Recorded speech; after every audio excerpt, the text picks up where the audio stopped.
เกิดอีหยังขึ้นมื้อว่านนี้อยู่ที่ห้านอาหาร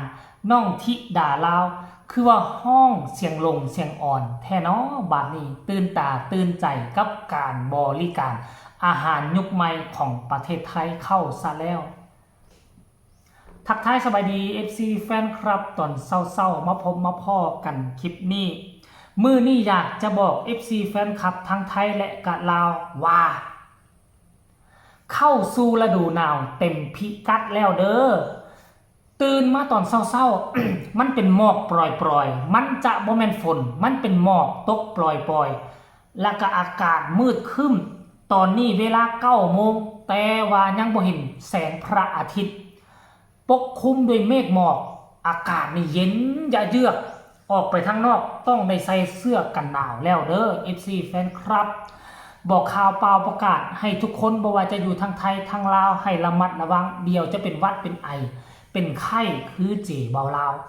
ยามนี้คนมักเป็นกันตลอดฝากต้อนกันแค่ซ้ำนี้เรื่องดินฟ้าอากาศมาสู่หัวข้อหลักของเราทุกคนความจริงแล้วเรื่องราวเรานี่มันเกิดมาตั้งแต่เมื่อคืนนี่แหละแต่ว่าบ่ทันได้เฮ็ดคลิปเฮ็ดข่าวเมื่อวานนี่ค่อนข้างว่ายุ่งแน่แต่ว่ามื้อนี้ก็จะได้เฮ็ดหรือบ่เพราะว่ามันมีงานกีฬาแห่งชาติลาวแน่กำลังจะฝึกซ้อมกันอย่างใหญ่อยู่ที่สนามกีฬาหลัก16ห่างจากเฮือนเจ๋บ่ลาวไป3 กิโลเมตรก็อยากไปถ่ายคลิปถ่ายหยังไปส้มให้ทุกคนได้ส้มน้ำกันมาเบิ่งว่ามื้อแรงนี่คันเจ๋บ่ลาวบ่ลงน้ำหาปลาก็คงจะได้ไปถ่ายให้ทุกคนได้เบิ่งกันนั่นละเนาะมื้อวันนี้เฮาก็ได้ติดตามแล้วน้องธิดาลาวเดินทางออกจากที่พักที่มหาสารคามมุ่งหน้าไปพิจิตรกับพิษณุโลก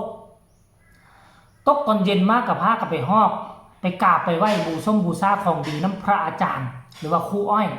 ท่านผู้ชมหลังจากนั้นก็ไปต่อที่ห้างอาหารแห่งหนึ่งธิดาลาว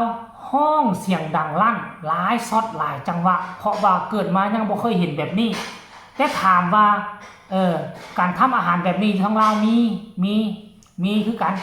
แต่ว่าอยู่ทั้งห้างอาหารใหญ่ๆอยู่ทั้งในเมืองบัดนี้เขตน้องธิดาลาวอยู่กับบ่มีแล้วอยู่เขตบ้านนอกคอกนาเนาะบัดนี้ก็เป็นการเปิดโลกกว้างของน้องธิดาลาวเป็นยูทูบเบอร์เองถ่ายคลิปเอง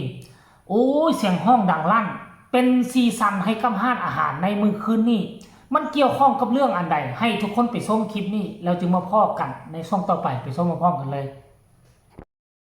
ตอนนี้นะคะกำลังสิกระทำการโอ้ยยายมันตำหนาเด้พวนผักบุ้งร้อยฝ่านะคะเขาจะทำให้ใครอ่ะให้ใครอ่ะให้ลูกค้านี่แหละให้เราไหมอาชีพนั่นเนี่ยอาชีพค่ะเดี๋ยวนะคะทั้งนี้ก็รุ่นบ้างแน่แต่ละคนฝานเขาขึ้นมาอยู่หนาสุดแต่ผักบุ้งเหินฟ้า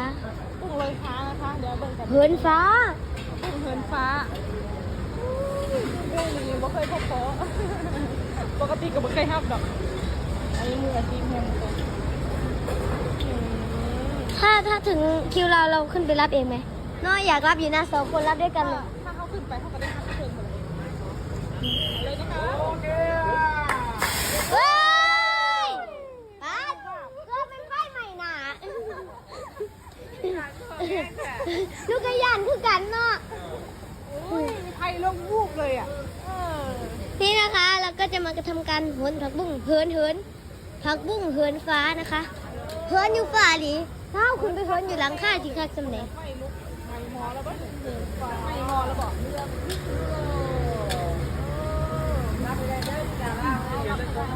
จักหนูสิคุณไปรับอยู่บ้านหลังใจไหมคะส่งกำลังใจให้อยู่นะคะพี่ดาคุณไปรับไหมอยากรับอยู่นะเซ็ตเอาเร็วเซ็ตมาเ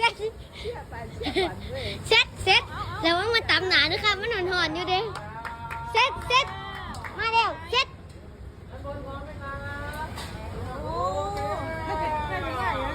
เซ็ตง่ายจังได้เราคุณไปรับอันหักอ้วกอันโรคหนาตายลูกคนเท่าพัมไป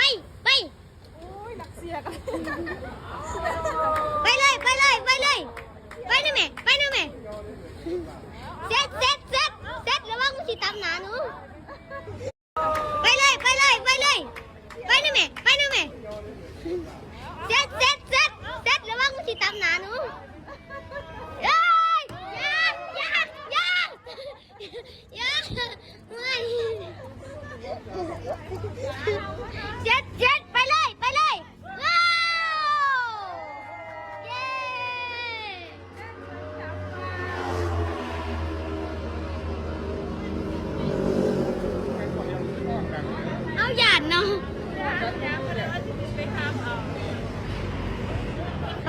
นฟ้า ที่ได้กินน้ำพันผักบุ้งอะไรเนาะ เชื่อที่เด็ก เพิ่นไปไล่หอบเลยเนาะดังแล้วโม่เลยหน่อยนี่สิขึ้นไปรับน้ำเพิ่นว่า มีท่านไหนขึ้นรับไหมครับผม โอ้ยกายอยาก ไม่มีนะครับ บ่ รับได้เล บ่ ย มีขายาน นี่ผักบุ้งหมื่นฟ้าจ้า ว่ามาแล้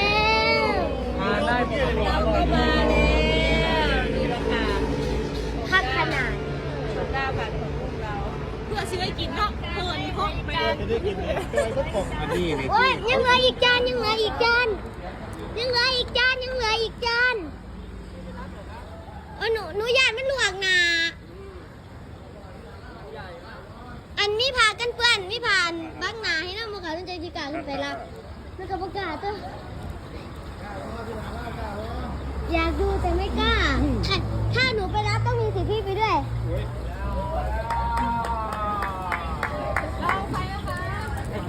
ระวังไฟนะคะ เดี๋ยวมันสิลวกหนาเด้มาแล้วเช็ดเย้โอ้โย่คนแรก สนุกบ่ทุกคนกลัวจะได้กินข้าวพนักงานเสิร์ฟอยู่ห้านอาหารก็ยังว่ายกโป้ให้น้องธิดาลาวพอครัวก็ยังยกโป้ให้ก็คือผักบุ้งลอยฟ้าหรือว่าผักบุ้งลอยฟ้าผักบุ้งไฟแดงลอยฟ้า มีการแต่งมีการครัวแล้วก็ให้ผู้หนึงขึ้นไปอยู่ดาดฟ้ามีบันไดขึ้นไป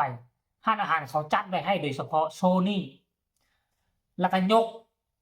วึบข้ามหัวคนที่อยู่เทิงก็เอาถ้วยมาห้องฮับเอาจานมาห้องฮับเอา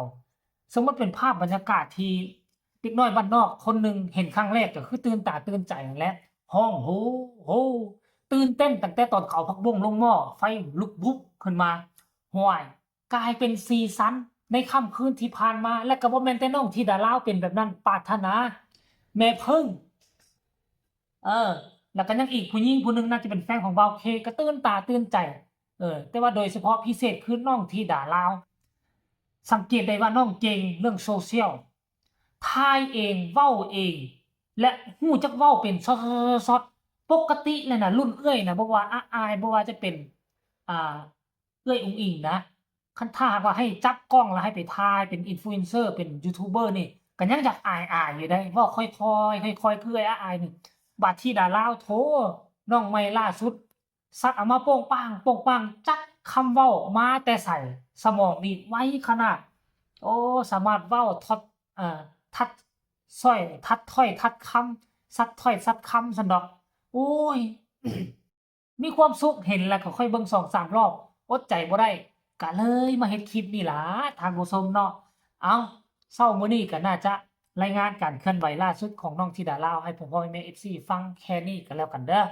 ใครมีความสุขก็ให้กดไลค์กดแชร์กดติดตามให้แน่เพื่อจะบ่พลาดในคลิปต่อไป